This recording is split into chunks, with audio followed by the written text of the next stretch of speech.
What's up, guys? We got a body swapping movie inspired by an H.P. Lovecraft story called Suitable Flesh. A lot of big stars in this one. So anyway, let's review.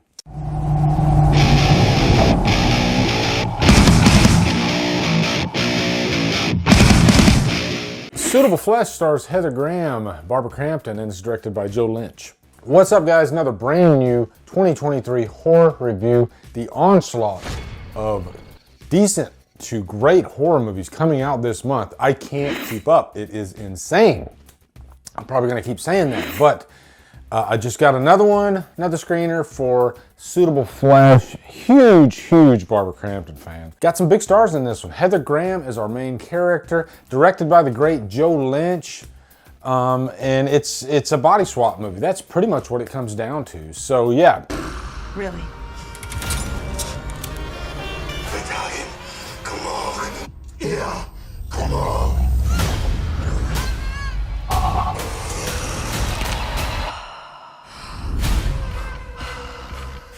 Lisa! Lisa! What have you done to me? Can't do this. Sorry. Wrong number. First off, let's give you a quick plot synopsis. Our main character is Heather Graham. She plays Dr. Elizabeth. That's what we'll call her. And she gets this new patient coming in. He's this very young, frantic patient played by Judah Lewis. Judah Lewis has been really cropping up in a lot of things. As a matter of fact, I literally just got through watching Summer of '84 again. Just felt like the need to watch it. I forgot that he was in that, but he's also in both babysitter movies.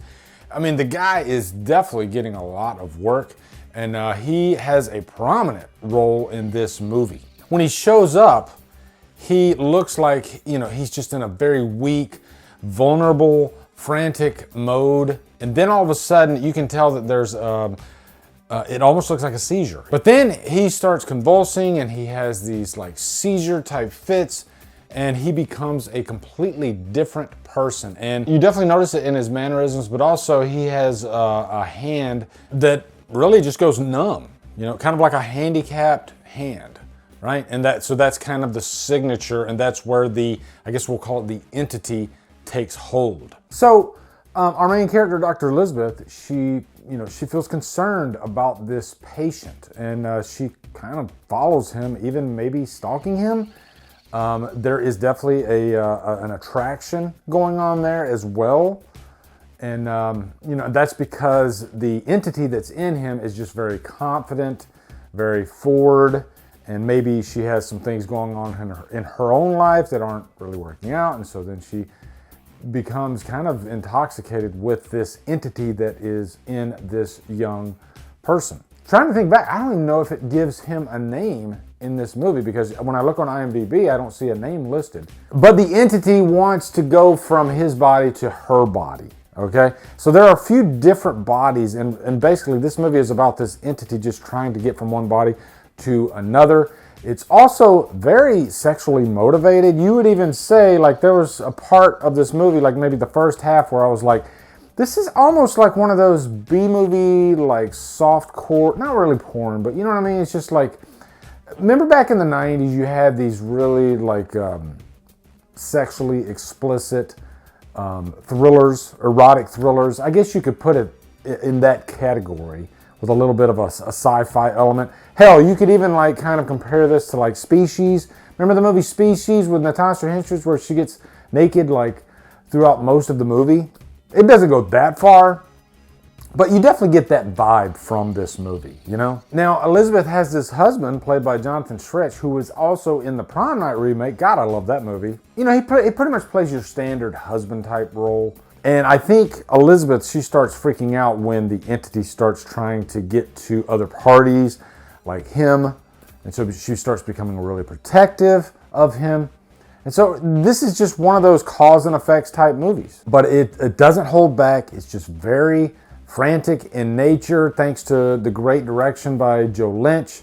Also, one of Dr. Elizabeth's co-workers is the great Barbara Crampton. She plays this Dr. Danny, who also has a pivotal role in this movie. She's just a really good friend to Dr. Elizabeth, and she's always wanting to, you know, help her. And she's the one that kind of notices that something's going wrong later in the movie. You know, these characters are very active with each other. You know, they're not like passive type characters. They all have a pivotal role in this movie, a lot at stake, you know, and they all have some meat to chew on. And boy, does this movie really get pretty crazy in the final act. So I guess jumping into the pros of this movie, the performances across the board are really great. And I think you have to have that for a movie of this nature. I definitely have to give high kudos to Heather Graham and Judah Lewis, just because these two actors, they have to play different roles, you know, because when the entity takes hold,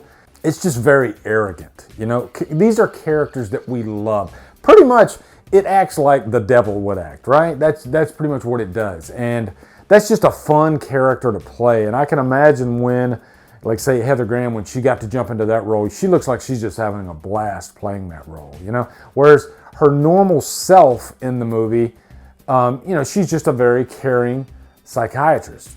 And I'm thinking of movies like Primal Fear when I'm watching this, because Edward Norton's performance in that movie is probably one of my all-time favorite movie performances. There's just such a duality to it, you know, a right and a left, a yin and a yang.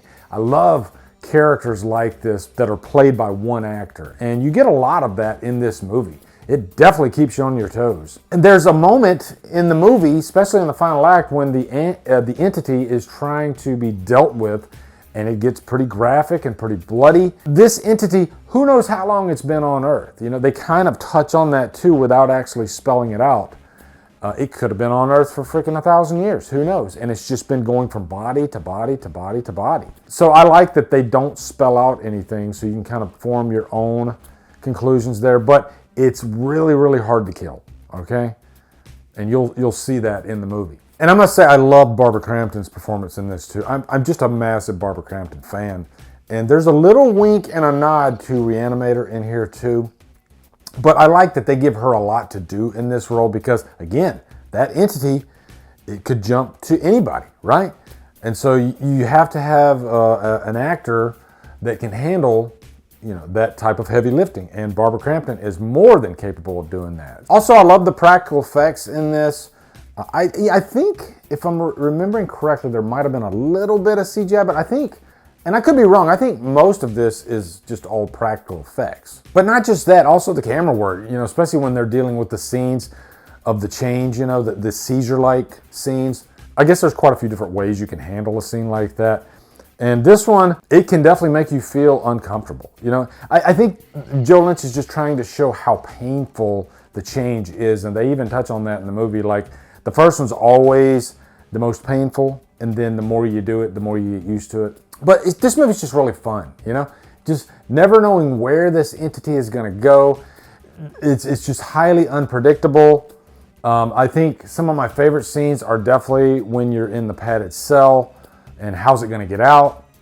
It's a fun monster movie, really, at the end of the day. Now, as far as any cons, I would say the final act does go on a little bit too long. I think there might have been a moment in there where I would have kind of buttoned it up, you know, like, oh, that right there would be the perfect place to end this movie. But it does seem to go a little bit too long. Also, I mean, the production value of this movie, I don't really call this a con because I'm guessing the budget wasn't that high. My biggest complaint might have been in the cinematography department a little bit, but I definitely don't dislike it. It just has that B-movie feel to it. And most of the time when you have B-movies, you have subpar acting, but luckily this movie is propped up by really great acting. So if you're looking for just a frantic, like, body swapping movie, great performances, that's definitely sexual in nature, then this is definitely your movie. I had a really good time with this. I'm gonna give it a high humdrum, okay? And I'm curious to see what you guys think in the comments. It could go either way, you know? I would say this isn't like gateway horror, right? I think if you introduce somebody that's not into horror movies to this movie, it might freak them out a little bit, okay? But we like that stuff, right, guys? So, yeah. Also, be sure to come over to Killer Flicks, where we talk horror all day and every day. And on Fridays, we do Free for Fridays. Follow me at Drumdums on my socials. Support me on Patreon. Buy me a coffee. And guys, thank you so much for watching. Have a great day, and Drumdum out.